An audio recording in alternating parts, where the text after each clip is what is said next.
இல்லைன்னா கூட கவலையே படாதுங்க. நான் வந்து ஒரு சில பேர்கிட்ட நிறைய பேருங்கிட்ட இப்போ இருக்கிற இதுக்கு யாருக்கிட்ட பைக் இல்லாமல் நிறைய பேர் கஷ்டப்படுறாங்க. நான் இல்லைன்னு சொல்ல வரல. ஆனால் ஒன்று நம்மக்கிட்ட இருக்கிறத வச்சு நம்ம மெயின்டைன் பண்ணி அது எந்த வண்டியானா இருக்கட்டும், நம்மளுக்கு பிடிச்ச மாதிரி நம்ம அழகாக நம்ம பைக்கில் ஃபுல் டேங்க் அடிச்சுங்களா, அழகாக நம்ம பிடிச்ச இடத்துக்கு போனங்களா, நம்ம ஹாப்பினஸ் வந்து நம்ம யாருக்கோசரம் நம்ம விட்டு கொடுக்கக்கூடாதுன்னு சொல்லிட்டு சொல்கிறேன் நான். ஏன்னா மற்றவங்களுக்காக நிறையா கேரிங் பண்ணி இந்த உலகத்தில்ன்றத விட நான் தெரிஞ்ச வரைக்கும் ஏமாந்தது தான் ஜாஸ்தி. அதனால் சொல்லிவிட்டு நம்ம கிட்டக்கிறத வச்சுன்னு ஜாலியாக நம்ம என்ஜாய் பண்ணோன்னா நம்ம வீட்டு ஃபேமிலியை பார்த்துக்கின்னு நம்மளுக்கு நிறையா சீட்டு, லோனு, ஃபைனான்ஸு எல்லாமே இருக்கும். எல்லாமே கொஞ்சம் நம்ம மெயின்டைன் பண்ண போகணுங்க. ஃபஸ்ட்டு வந்து எந்த ஒரு கடமே இல்லாமல் இருந்துடணும்.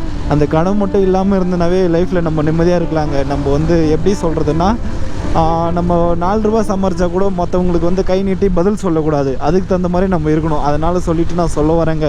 வேறு ஒன்றுமே இல்லை. ஆனால் என்னென்னா நிறையா வந்து வீடியோவில் வந்து எமோஷன் கூட ஆயிடுறேன் ஒரு டைமில். அந்த பேசுகிற டைமில் நான் க்ளீனாக இருக்கிறது அதுவும் உங்களுக்கு நான் ஓப்பனாக சொல்லிடுறேன். நான்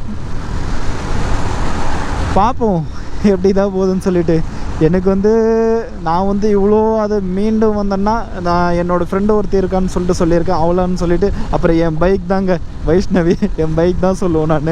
அதை விட்டால் வந்து ஒருத்தர் வரதன் ப்ரோன்னு ஒருத்தர் சொல்லிவிட்டு அவர் விட்டால் வேறு யாருமே எனக்கு தெரிஞ்சு இதுலேருந்து வெளியே வர்றதுக்கு நான் சான்ஸே இல்லை. ஏன்னா நம்ம வந்து ஒரு இதில் இருக்கவங்கன்னா நம்மளை வந்து தூக்கி விடணும், டவுன் பண்ணி விடக்கூடாதுன்னு சொல்ல வரேன்னா.